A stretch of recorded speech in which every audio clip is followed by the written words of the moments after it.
Como video final de la fase de medición, vamos a ver ahora lo que es la capacidad de proceso y rendimiento. Los límites del proceso natural se calculan a partir de la variación del proceso. Esto se hace después de que se hayan eliminado todas las causas especiales y el proceso ya haya alcanzado la estabilidad estadística. Este análisis no se hace antes. Las especificaciones, por otro lado, son expectativas desde el punto de vista de la ingeniería o del cliente. Cuando la variación del proceso es significativamente menor que el ancho de la especificación, límite superior y límite inferior. Entonces a esto llamamos un proceso capaz. La capacidad del proceso es la capacidad para cumplir con las especificaciones esperadas. Cada proceso tiene variación debido a causas comunes y causas especiales, tanto internas como externas al proceso. Como ya es conocido, una causa común es aquella que no puede ser eliminada del proceso y es parte inherente de este, por lo tanto no afecta a los resultados obtenidos, ya que la fluctuación no es considerable.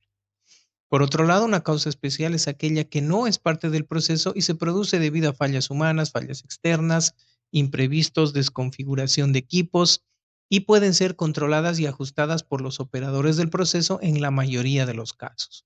Como nota importante, las causas asignables o especiales se investigan y eliminan antes de estimar la capacidad del proceso. Es muy importante. Para llevar a cabo un análisis de capacidad de proceso se debe realizar un estudio de capacidad del proceso, es realizar un análisis del sistema de medición, ya que la variación del sistema de medición puede confundir la evaluación de la capacidad del proceso y el monitoreo de la estabilidad del proceso. Vemos la figura en la siguiente, la vamos a ver. Una vez que se realice el análisis del sistema de medición, se identifican y eliminan las fuentes de variación. El porcentaje de variación de medición se reduce a una pequeña proporción de la variación general del proceso y la tolerancia del proceso. Así se puede proceder a realizar los estudios de capacidad. El siguiente paso es identificar un subgrupo racional apropiado de muestras para el trazado del gráfico de control. El tamaño del subgrupo puede ser entre 2 y 10. Los subgrupos mayores de 5 son muy poco frecuentes. Aquí podemos ver, por ejemplo, la capacidad observada versus la capacidad actual a varios porcentajes de error del sistema de medición. Por ejemplo, tenemos el actual potencial CP y el CP observado, ¿no? Entonces es una gráfica con prácticamente la misma, la misma, em, las mismas unidades, llamémosle así, ¿no? Y entonces contrasta, por ejemplo, con un 70% de error, con un 60, 50, 30, hasta un 10% de error. Estamos viendo el actual, el CP actual y el CP observado. Es un análisis analítico, meramente. Para llevar a cabo un análisis de capacidad, ¿qué debemos hacer? Para procesos de bajo volumen se trazan gráficos individuales para monitorear la estabilidad, donde el tamaño del subgrupo es 1, que por lo general es lo que se hace en los procesos. Los gráficos de desviación estándar promedio se usan cuando el tamaño del subgrupo es mayor que 8. Este es un gráfico más poderoso para detectar cambios en los procesos, pero puede ser muy costoso debido a la recopilación de datos. Después de trazar 20 o 30 subgrupos de puntos, si el gráfico muestra que no hay causas especiales, el proceso se considera estable. Si los datos del proceso no se distribuyen normalmente, se utilizan técnicas como la transformación de Box-Cox y las transformaciones de Johnson para las transformaciones de datos no normales a normales. Si los datos se distribuyen normalmente, el siguiente paso es usar una tabla de distribución normal para estimar la capacidad del proceso. El método más común es utilizar los datos de un gráfico de control para estimar el promedio y la desviación. Por ejemplo, según el autor Munro, sorprendentemente no es raro ver las especificaciones que los diseñadores establecen de manera poco realista sin revisar la capacidad del proceso y las limitaciones de la tecnología. Esto es importante. Por otro lado, por razones económicas, desafortunadamente se requiere descentralizar la distribución del proceso en una dirección que cree retrabajo y recuperación en lugar de desperdiciar las piezas. Por ejemplo, en este caso, podemos ver que tenemos, según diseño, la especificación del límite de control mínimo, el límite de control máximo de especificación o mayor y menor. Tenemos, por ejemplo, el objetivo que tenemos el promedio, y en este caso estamos viendo que la distribución nos está dando parte de la curva que debe ir en este caso a reproceso, ¿no es cierto? Porque no cumple con las especificaciones. En este caso se está un poco excediendo de la especificación de control superior.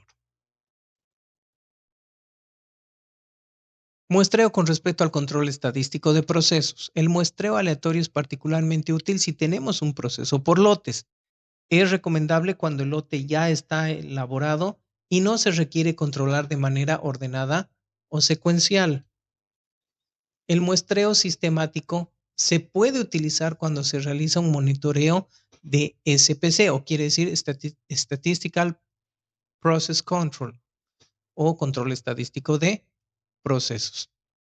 El monitoreo SPC de rango móvil individual mediante el muestreo de cada enésima parte. Voy a volver a leer debido a ese pequeño salto que ha habido con la terminología de inglés, ¿no? El muestreo sistemático se puede utilizar cuando se realiza un monitoreo SPC de rango móvil individual mediante el muestreo de cada enésima parte. Esto es útil cuando se puede o requiere hacer un muestreo de manera ordenada o secuencial. El enfoque de subgrupo de muestreo es el enfoque típico utilizado para trazar gráficos XR o gráficos XS. Un factor importante a tener en cuenta es que la variación dentro del subgrupo debe contener solo causas comunes. Muestreo con respecto al control estadístico tenemos lo siguiente. El muestreo aleatorio, donde tenemos un conjunto de elementos y vamos a tomar al azar, totalmente al azar, ¿no es cierto? Entonces ordenamos y tenemos la muestra. En el muestreo sistemático nosotros vamos a ir sacando, por ejemplo, de una línea de producción. En este caso puede ser por observación, obviamente no van a ser ensayos destructivos, que se hace de manera ordenada, sistemáticamente. De la misma forma vamos a tener la muestra. El muestreo por subgrupo 2, por ejemplo, de la línea vamos a sacar 2 muestras consecutivas en cada momento. Y en este caso vamos a ordenar de la misma forma solamente una muestra.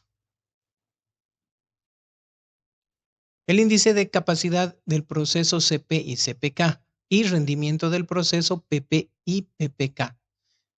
Estos índices son los más comunes y son CPK, CP y CR. Permiten cuantificar la capacidad del proceso en un solo número. Históricamente, un valor de CPK de 1 o mayor se considera capaz. Esto sería equivalente a afirmar que los límites del proceso natural se encuentran dentro de los límites de especificación. Actualmente los requisitos de calidad se han vuelto más estrictos. Muchos clientes requieren valores de CPK de 1.33, 1.66 o 2, bastante alto. Esto es equivalente a requerir que tengamos más menos 4 sigma, más menos 5 y más menos 6 sigma, que estén dentro de la especificación, bastante ceñido y exigente.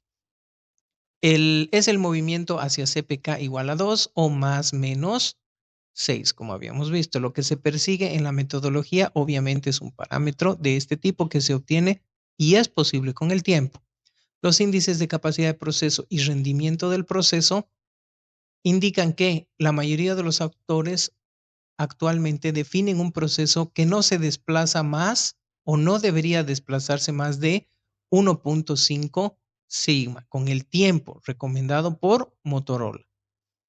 Por lo tanto, el porcentaje que infringe cada límite de especificación se basa en valores de la tabla Z correspondientes a 4.5 sigma, que equivale o es lo mismo que decir 6 sigma menos 1.5, que es la desviación aceptada.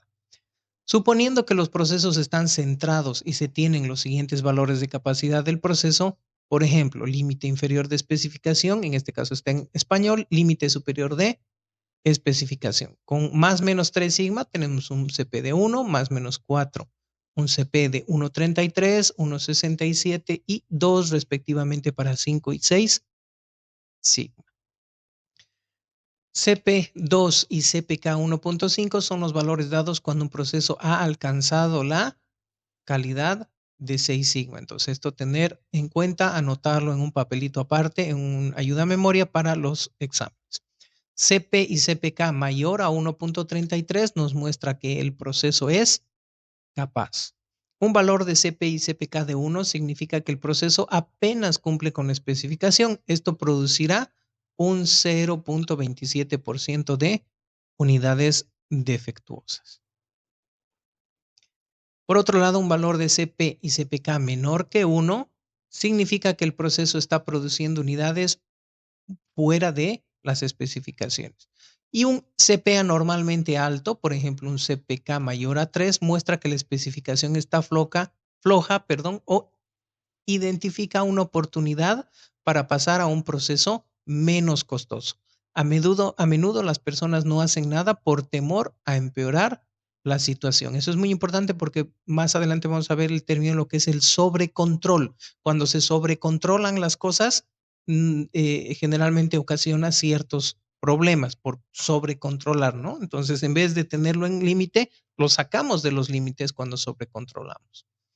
Algunas interpretaciones comunes de CP y CPK son los siguientes. Tanto CP como CPK, cuanto mayor sea el valor, mejor. El valor de CP no cambia a medida que el proceso se centra en el objetivo, a menos que cambie algo en el proceso. No debería cambiar. Los valores de CP y CPK serán iguales si el proceso está perfectamente centrado.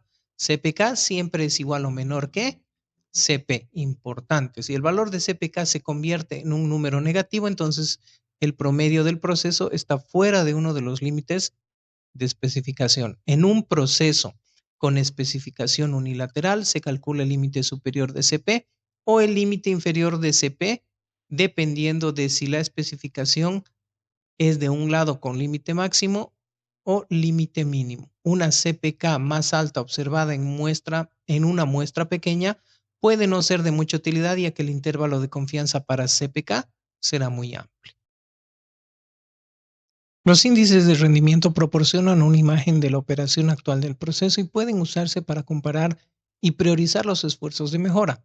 Tres de estos índices son PPK, PP y CPM. Que también requieren estabilidad del proceso. Las fórmulas para PPK y PP son equivalentes a los índices de capacidad correspondientes CPK y CP, excepto que se usa la desviación estándar de la o las muestras en lugar de la desviación estándar de la población. El AIAG, que es el Automotive Industry Action Group, y el American National Standards Institute, o el ANSI, AIAG o ANSI, estos dos acrónimos, recomiendan el uso de PP y PPK cuando el proceso no está bajo control. Esta es una posición algo controvertida porque un proceso fuera de control es por definición impredecible, por lo que algunos profesionales establecen que es inútil su aplicación. Sin embargo, se lo pone a consideración. La capacidad a corto plazo se calcula a partir de los datos recopilados de un proceso estable monitoreado por un corto tiempo de aproximadamente 20 a 30 subgrupos. Para un intervalo tan corto, la variabilidad es a menudo relativamente pequeña debido a un enfoque en un equipo específico, un conjunto de operadores capacitados, material homogéneo, el mismo equipo de medición, etc. La capacidad de proceso CP y CPK, por su parte, calculada con estos datos, utiliza el valor sigma calculado a partir del rango promedio del proceso. Para la capacidad a largo plazo, las mediciones de la muestra pueden incluir diferentes flujos de máquinas. Por ejemplo, oscilios múltiples, cavidades, operadores y equipos de medición e incluso factores externos como la temperatura y la humedad pueden ser diferentes. Por lo tanto, la variación es generalmente más amplia que con la capacidad a corto plazo. Este cálculo de capacidad del proceso PP y PPK se realiza utilizando la desviación estándar de muestra de los valores. Hay parámetros de proceso que no necesariamente siguen una distribución normal. Estos incluyen planitud, tiempo de espera, etc. Las técnicas de transformación se utilizan para normalizar los datos antes de analizar la capacidad del proceso. El manual de AIAG informa que PP y PPK deben usarse en combinación con CP y CPK para comparar y priorizar los esfuerzos de mejora. También es importante tener en cuenta que la media también cambia a largo plazo. El concepto de cambio ya hemos visto aceptados de 1.5 sigma. Capacidad a corto versus capacidad a largo plazo. Tenemos el límite inferior de especificación en español, límite superior de especificación también en español, ¿no? Entonces estamos viendo que en este caso las medias pueden oscilar, no podemos tener una línea recta todo el tiempo. Entonces nos muestra que esto es la capacidad a corto plazo. Sin embargo, esta desviación pequeña que hay, al final nos va a dar eh, un promedio global centrado y obviamente una curva dentro de los límites de especificación, que es lo que queremos un rendimiento a largo plazo, a futuro. Este incluye cambios en el material, múltiples turnos, operadores y cambios ambientales. Con esto hemos terminado la fase de medición y nos vemos en la siguiente, que es la fase de análisis. Gracias.